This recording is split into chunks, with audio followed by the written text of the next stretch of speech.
Welcome to the Leadership Conversations podcast. I'm your host, Jonno White. I'm the founder and principal consultant of Clarity. We are an Australian-based consultancy that works with leaders around the world, and our passion is to invest in people to become everything they're meant to be in order to fill the world with healthy organizations that people love to work for and customers line up to buy from. The goal of this podcast is to invest in you and your leadership. If you're just joining us for the first time, then feel free to check out consultclarity.org. That's our website, consultclarity.org. We have so many free resources on there, the most popular being our 7 Questions on Leadership series. We've had more than 1,500 leaders from around the world in all different sectors give their in-depth answers on leadership, what books they love, what they found most challenging, the most meaningful stories, how they structure their time through the day. That's free, so go and check it out. And we'd love to interview you about your leadership. I believe you have advice from your experience, your context, and your life so far that is important and can help other leaders. It's also a great way to give back. It's free to get involved, and you can do so by going to consultclarity.org/7-questions-interest, or just Google consultclarity.org 7 questions interest and fill out the form that pops up. We have a free resource for you on our website. It's called Leadership Survival Guide. It's a 57-page ebook. It has interviews with 10 world-class leaders, and you can go to consultclarity.org. It's right at the top, and get that today. We also have a daily email that we send out to over 15,000 leaders, and that email contains the highlights, our best content from our podcasts, our blog, my book, the books that we're loving that are out there about leadership. It's also the best way to get access to our masterclasses and workshops before anyone else. And there's also exclusive and limited special options just for subscribers. And you can subscribe by going to consultclarity.org/subscribe. Now, my gift to you is to work incredibly hard to provide the best leadership content I can, to invest in you and your leadership. So if you're finding our content helpful, if you find this podcast helpful, then your gift to me could be this. If you do find it helpful, then write a review or rate our content and make sure you subscribe or follow. I can't emphasize enough how helpful that is. It really does help us to get the word out there so we can invest in more leaders to become everything they're meant to be. It also means a lot to me personally when people like you and people in our community share our content on social media. So if you do that, then please do look for me, Jonno White, to tag me, and look to tag Clarity on whatever platform you're on. And our team, including me, I'm always looking to see when people have mentioned us so that I can engage with you. And also we look at sharing content. So if you write something about something we've done, there's also a good chance we'll share that with our followers. So if you could do that, that is a massive, massive help as we try to invest in as many leaders as we can around the world. Last of all, you can check out my book about how to deal with difficult people even if you hate conflict. It's called Step Up or Step Out. It's available on Amazon. You can just look up Step Up or Step Out Jonno White, or you can go to store.consultclarity.org/book and check it out there. I have coached leader after leader after leader, and in more than 50% of the sessions, this topic comes up. How do I deal with this person? I'm finding it really difficult, and I just want to find a way that doesn't blow up, to just to have a difficult conversation, to lead them better. How do I do that? There's a 3-step process that I outline in this book that I believe can help you. Okay, let's get into today's episode of the Leadership Conversations podcast. Enjoy.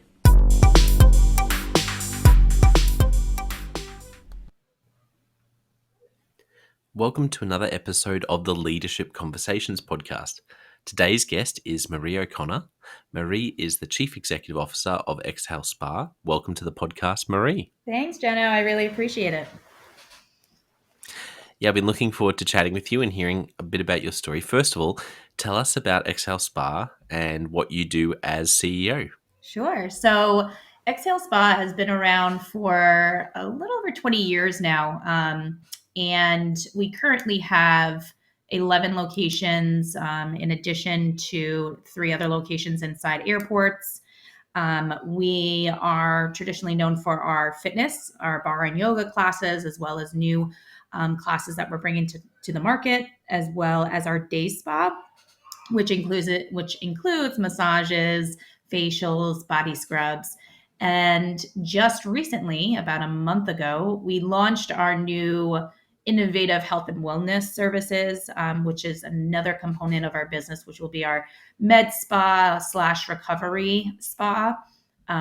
Very cool treatments, as you can say, such as whole body cryotherapy, compression therapy, pressotherapy, infrared saunas, as well as some medical treatments such as IV vitamin drips, Botox, fillers, laser machines, body sculpting. So we're kind of a one-stop shop for everything. Yeah, that's incredible and really interesting. And I'm kind of fascinated to chat with you because, to be honest, I haven't really worked with or had the chance. I think on the podcast, I'm trying to think. No, I don't think I've really had someone in your industry. If we think of the health and fitness element of what you do, and so yeah, it's wonderful to have you on, and I'm looking forward to hearing about your story, and also if we have a chance at the end to ask a little bit about about the industry and what it's like to lead in your industry, because I think it's really interesting. But let's start with your story, and let's go back to the beginning. I'd love to ask about your childhood and growing up. What were some of the moments or even themes from that season of your life that really shaped you into the person and leader you are today?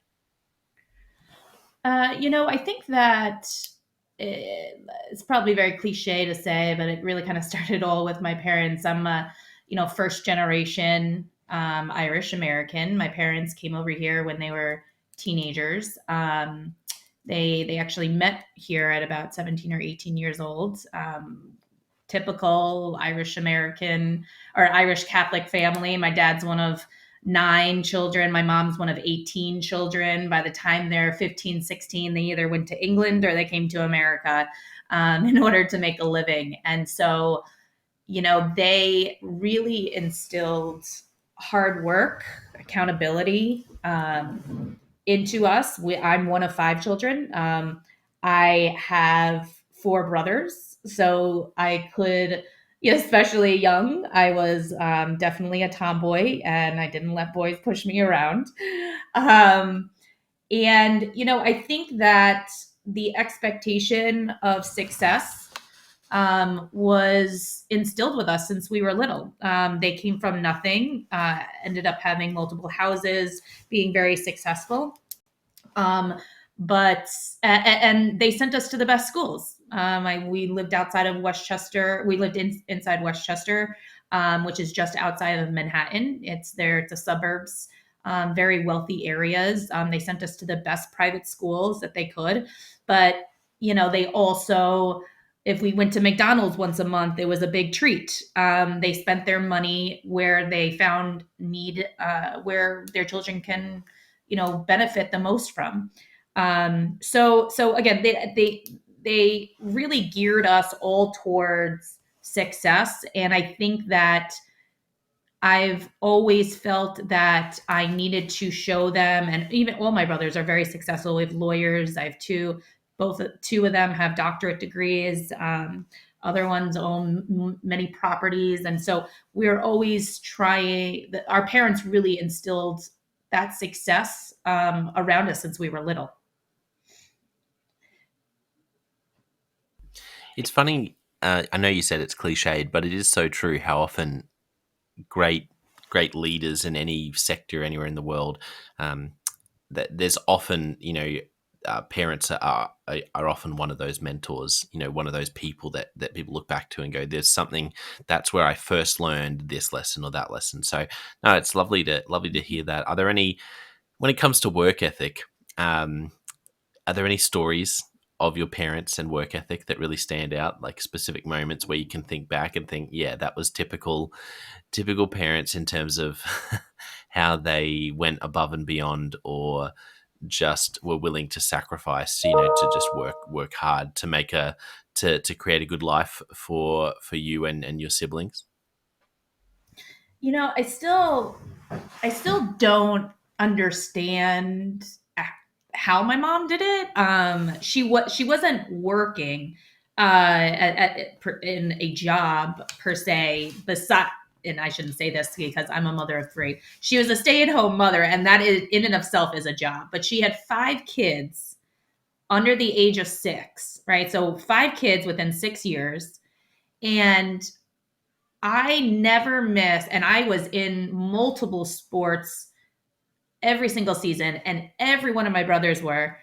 I went to feshes and tournaments. We did Irish dancing, and I played the tin whistle and accordion, and I never missed a practice, missed a competition, nor did any of my other 4 brothers. Every evening, every weekend, I still don't know how she did it. And I just think that's pure work ethic and sacrifice for your kids. And I mean, I have 3 kids now, and I can barely make their one swimming class on a Wednesday night. Yeah, and it sounds like she was able to do that in a way as well that you probably didn't realize at the time when you were younger. You just got there, and then you grew up and went, wow, okay, that was that was actually I really know. amazing.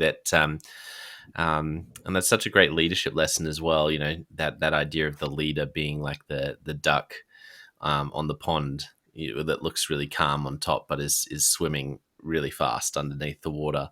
And your mum sounds like that sort of person that was obviously doing, like, how on earth did she do that? But for you kids above the water, she was able to just get you to where you needed to be. And yeah, that's Mhm. beautiful. Yeah, exactly.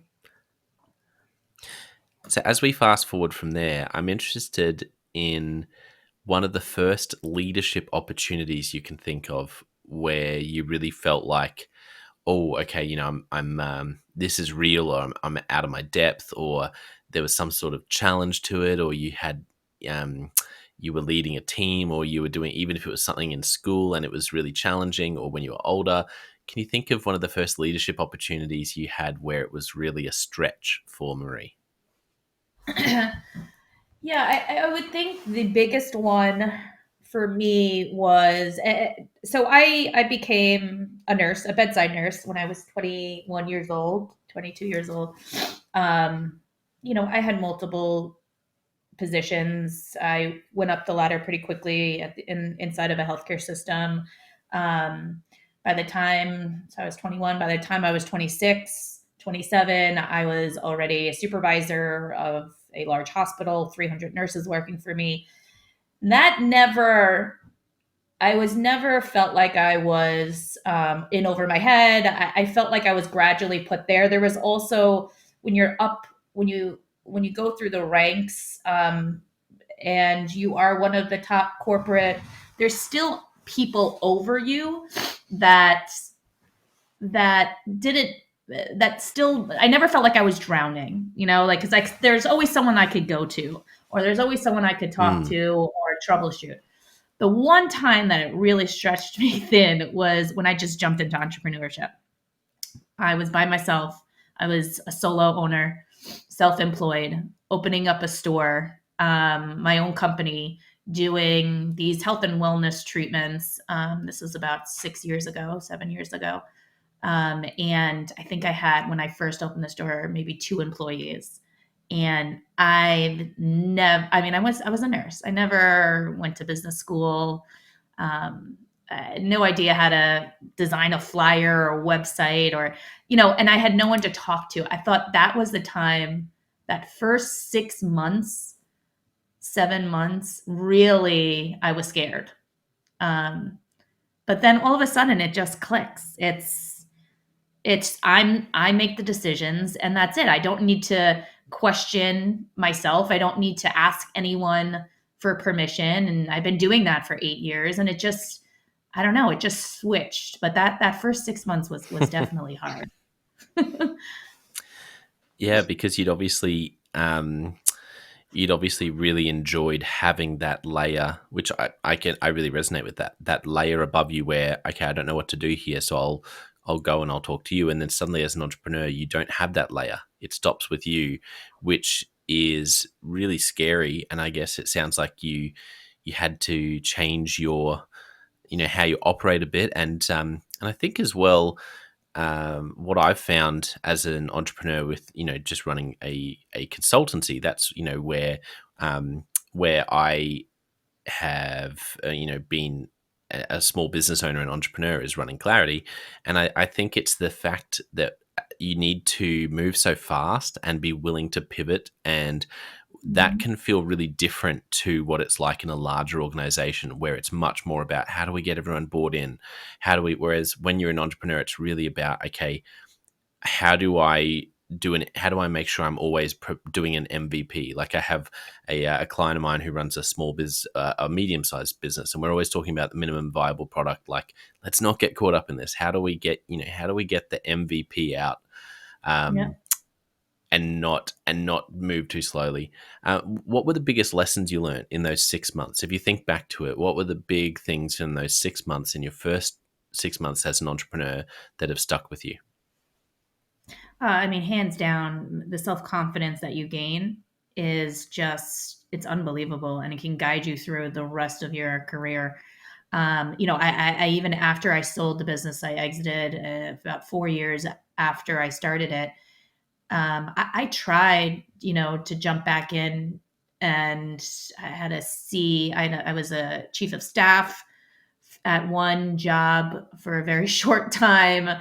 Um, I was I stepped in as like a co-owner slash chief nursing officer in another role at another company, and it's just so hard to run into red tape, right? Because you're not the final decision maker. You either have to converse with other people, you have to get approvals. It's very hard to go back to that. Um, and I would say that was probably the number one thing that I got, was the self confidence that I'll never be solely satisfied until you have your own business again. You know. Um, another big thing that I learned during the time is um, customers and employees, and again, my clichéness is about to come out, is everything. More importantly, when you have a small business, your customers are very, very important. When you start going into, the 1 to, I don't know, $50 million mark, employees need to come. If you're in a leadership role, owner role, employees have to be number one. Because as the owner of a $50 million company, $20 million company, you're obviously not touching Mm, the clients, right? Your employees are. yeah. And that's where your revenue is coming from. It's so important how you lead and guide your employees during that time, because they're the ultimate ones that are going to be, bringing in the revenue with your clients. So those are the two things that I probably are mostly. So what have you found? And you just explained something really well there, that I love how you said, when you're an entrepreneur, you're focusing on the client, you're focusing on the revenue and client satisfaction. But then as the business grows and grows, okay, now your focus is really on your people, because your people are the ones with the client, with the clients. And if they're satisfied, Mhm. then you have a great business. That's where your revenue comes from. Are there any other? I guess I'm interested. You've done both. You've done the entrepreneur. Wow. Okay, it's just up to me, and Mhm. now leading in, a larger setting. What's the same, and what else is completely different? Like, what else is the same about being entrepreneur Marie versus Marie the CEO, and what other things have you found? Whoa, I need to operate completely differently. So the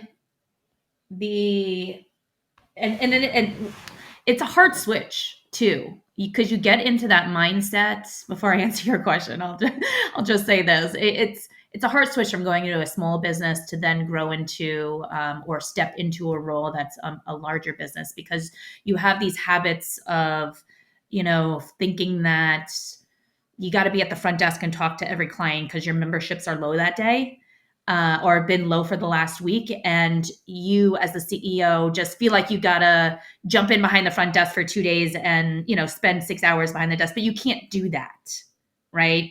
You can't just be at one location because you have 14 other ones that are looking to guide, that they're looking for guidance. So the most important thing, I think, the difference between being a small and a large and a medium-sized company is you have to have the right people underneath you.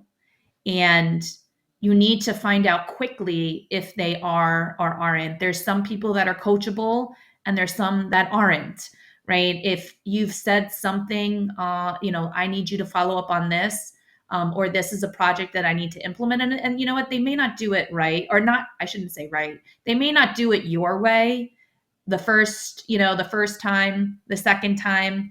But if there's constantly the third time they haven't done it the way that you explained it, or they haven't gotten the results that you wanted to explain it, you need to move on, because your success is based on them. So either coach them, and if they're not coachable, you need to get the right people in person, or there's just no way that you can scale and do this correctly. Yeah, that's so true. And for those listening who are struggling with coaching someone, do you have any tips on how to coach a person who is struggling to get on board or to get results? So I actually was taught this recently. Obviously you've heard clear expectations is important. Writing down, these are the performance metrics that I want to go through with you. And um, if it gets to a point that they may be that they're struggling and you're on the fence of whether you're going to move on or not move on, by that point, that employee should know that they're not doing a good job. So when I say that, I mean, you need to be constantly communicating with them that this is what I expected and I didn't get that. So let's try something else and let's move down on the performance list, and see how you do there. And then going back 2 weeks later, 3 weeks later, let's review what we did and how far we got through this list. So it's all about communications, expectations, keeping them accountable. And when I say expectations, it shouldn't be, I want you to drive revenue by 200% in the next month. We're rolling out new memberships this month. I want to make sure every location knows exactly how to check out those memberships by the next 30 days. And in 30 days from now, I am going to go to 4 locations, and I want that front desk person to show me how they're doing it. If one person messes up, we're going to have a conversation about this.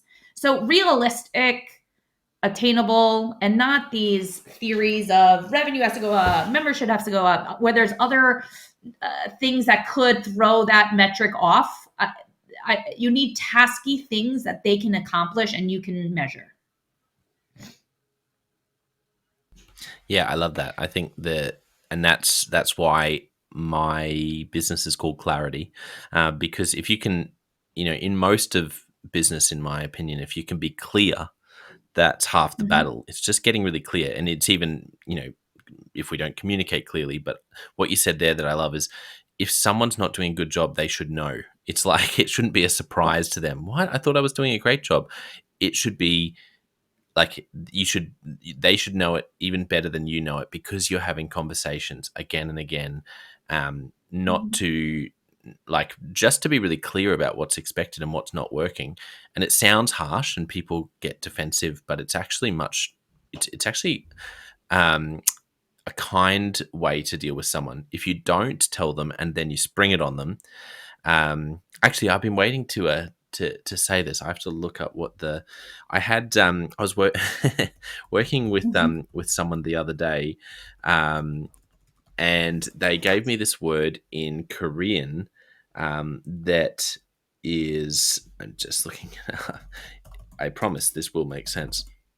But that here it is, gapjagi, GAPJAGI is this idea that is this combination of suddenly and like being ambushed. So it's like it's a Korean word that combines a sense of feeling ambushed with being surprised. And this person mentioned it to me, saying this is what really we want to avoid when it comes to holding people accountable. We want to avoid gupjuggy. And I was like, oh, that's so good. I've never heard of this word in Korean. I think that's so important. And I love how you mentioned that there. So let me ask you about mentors, Marie. Who have been some of the people in your journey who have had the biggest positive impact on your leadership? I would have to say I was going through, I had just opened my first business, and I was lucky. I happened to get the president of a college in Manhattan, actually came in, and he offered me a full ride to the MBA program. And him and the instructors for that entire year, I was just starting my business. I couldn't have come at a better time, especially this one professor who just was unbelievable. He showed me how to do, a P&L statement, to do financial modeling, to secure investments. He actually came on presentations and pitches for investors with me, and he really, really helped me through my entire growth of my company and ultimately sale. So in terms of business, that was a huge mentor for me. There's a whole other side of me that's in the healthcare field as a nurse. There's one nurse that really took me from, new grad to ICU to, supervisor of an acute care hospital. There's one nurse that just took me along the entire way. And it was life-changing for me. Yeah, incredible. Are there any stories from either of those people that spring into your mind that, whether they gave you a great piece of advice at one point, or you just remember watching them handle a situation and going, oh, that's the sort of leader I want to be? Any specific stories from either of those two mentors in your life? Yeah, there's one, my nurse that mentored me. She said to me one time, and it always kind of stuck with me. So we were both at the supervisor level. So again, she's been a nurse for 20 years. Her name is Joan. 20 years. I was a new grad. She mentored me for 6 months into the ICU unit. After our mentorship, a couple of months later, she was promoted to RN supervisor. After she was in that position for about a year, she recommended me to go into the RN super. So we had a lot of nurses underneath us, and we used to work sometimes shifts together. And she said to me one day, Marie, when the most passionate people that work for you become quiet, that's when you know something's wrong.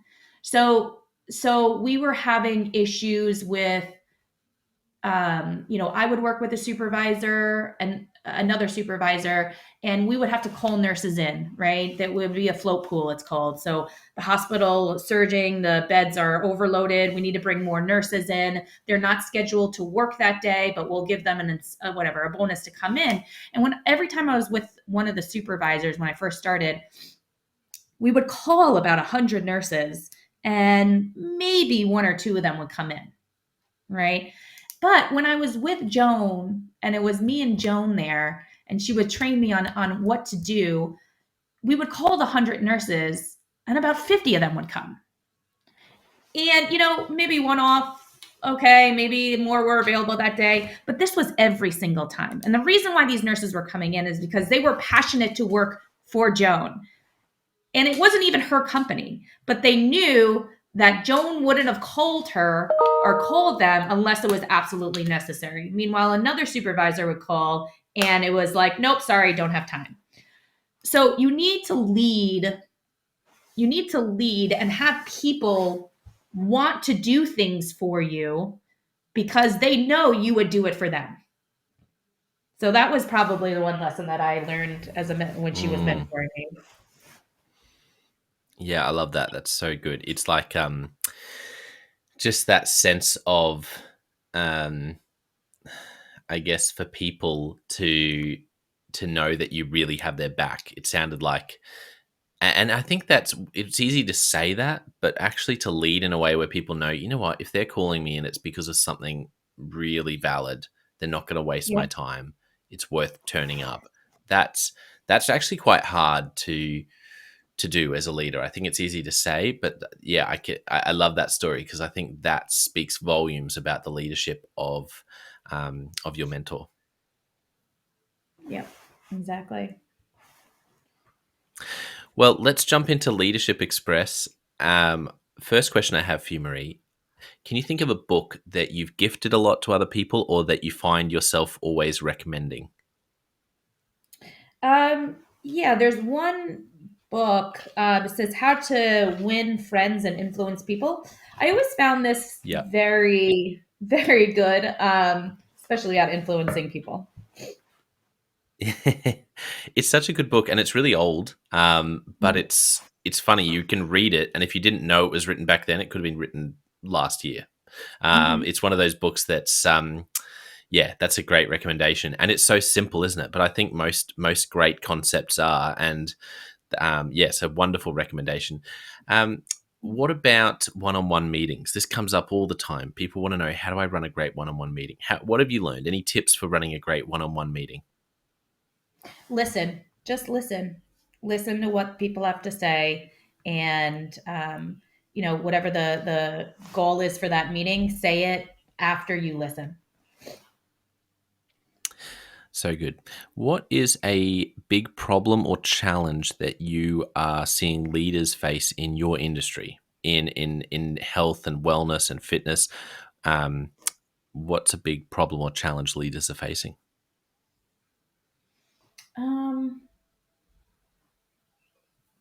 The labor market right now is really hard, just because of what's happened in the last 2 to 3 years. Just treat your people right. And find the right people. It's hard. Good segue into the next question that I wasn't going to ask, but because you mentioned that, it prompted it. Ultimate tips for finding and keeping game changers, like great people that are just wonderful, especially in this type of labor market where it is really hard in different industries. Do you have any thoughts? It's all about selling, not even selling the dream.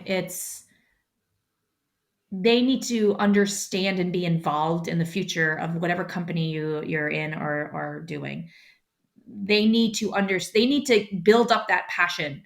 And because $10,000, $20,000 between salaries at this job or that job won't make or break that person. You know what will is if they're happy and they wake up every day and they're motivated and they can't not wake up and check their emails because they want to figure out what happened from the day before.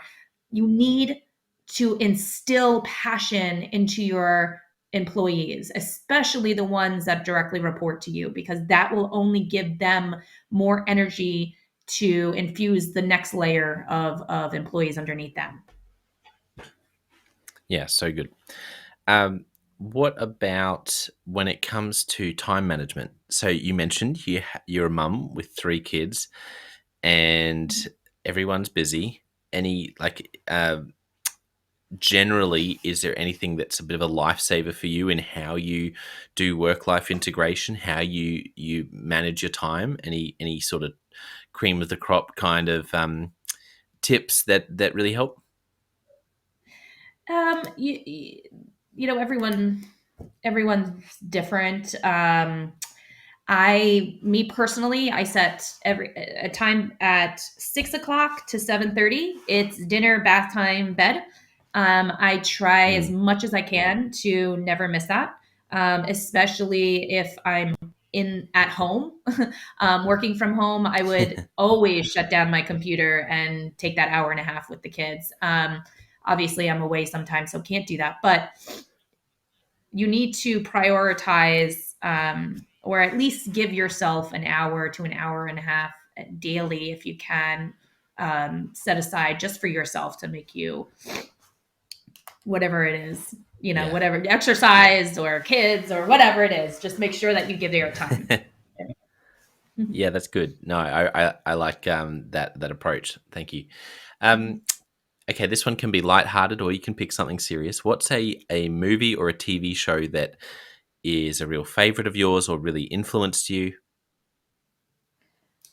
My favorite movie of all time has always been Titanic. I don't know why. I just maybe like I'm such like a emotional bowl of mess, but I literally cry my eyes out throughout the entire thing. But it has always been my favorite movie ever since it came out.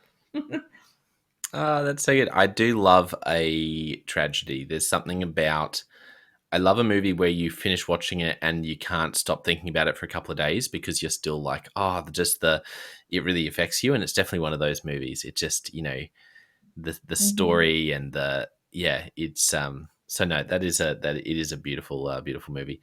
Okay, last question. If you could only give one piece of leadership advice to a young leader, what would you say to them? Hmm. Failure is inevitable, and never ever, and always remember this: every entrepreneur has always failed. But the difference between entrepreneurs and people that fail is that entrepreneurs never give up. So just keep going. You may think this is the worst possible thing that ever happened to you, but I can guarantee you, if you get out of this and keep going, that success is bound for you. Wonderful. That's such great advice, and I can't agree more. I think we need to keep failing, and as someone said, I can't remember where I heard it. This is a problem when I do the podcast. Is I really want to. I'm trying to pick out where I heard something, and then it goes into a bit of a blur after a while. But I remember someone Mhm. saying, you know what? If you want to be innovative, and you have to be as an entrepreneur, but for any leader, if you want to lead an innovative organization, then innovation means experimenting. And experiments, like we know that in a science lab, experiments will fail. That's the whole point. It's an experiment. It's going to either prove the hypothesis or it's going to fail, and that's great. We've now got more data. And I just love that point to say innovation requires experimentation, which means if you and your team are going to experiment, you have to factor in failure. It's actually part of it. And it's just, but it's so hard to get your head around. So I love that you mentioned that, because that's been a challenge for me too. Well, for those who've really enjoyed today, Marie, how can people find you or follow you online, and also find out more about Exhale Spa? Yeah, sure. So you can email me at marie.o'connor@exhalespa.com. You can also visit our website at exhalespa.com. Um, you can follow us on Instagram, exhale_fit_spa_life. And we're in most large cities across the country. So come visit us. We'd love to see you. Wonderful. Well, I want to thank our listeners for tuning in. What a fun episode, and great stories and anecdotes and wisdom. Don't forget, I also have the Jonno White Leadership Podcast and the Leadership Question of the Day podcast, two other places you can go to invest in your leadership. But I want to finish today by saying a massive thank you to you, Marie, for being so generous with your time. and for being such a joy to spend time with. Thanks so much for coming on the podcast. Thank you so much. It was a pleasure. Enjoyed speaking with you.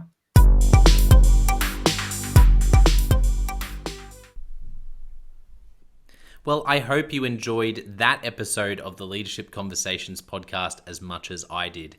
If you're joining us for the first time, don't forget to check out consultclarity.org. That's our website, consultclarity.org.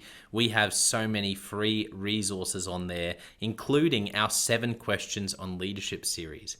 We've had more than 1,500 leaders from all over the world in all different roles, in different industries, answer these 7 questions on leadership, and leaders give these in-depth answers around how they spend their time, a book that's been significant for them. It's just a gold mine. It's completely free to access, so go to consultclarity.org and look for that. We'd also love to interview you about your leadership. I believe your experience, your life, your context means that you have advice on leadership that other leaders can learn from. Yes, you, if you're going, not me, well, no, I really believe you would have something to add. So if you're looking for a way to give back, it's completely free to get involved. And we would love to interview you through the 7 Questions on Leadership. You just go to consultclarity.org/7-questions-interest, or Google consultclarity.org 7 questions interest and fill out the form and get involved. We have a free resource on our website called the Leadership Survival Guide. It's a 57-page ebook, 10 world-class leaders giving their thoughts on leadership, and that's completely free. It's available on our homepage, consultclarity.org, right at the top, so make sure you go and get that and download it today. And we have a free daily email that you can subscribe to. We send this out to over 15,000 leaders from around the world. And it contains the highlights of content from our podcasts, our blogs, our books we're reading. It's got the best content, and it gives you exclusive, limited, early access to our masterclasses, workshops, new products, special offers. It's all for our subscribers. You can go to consultclarity.org/subscribe and join 15,000 other leaders. And you know, my gift to you is to work really hard, particularly through the Leadership Conversations podcast. I have been blown away by the quality of the leaders, and I'm learning as much as anyone in doing these interviews. So I'm having a great time.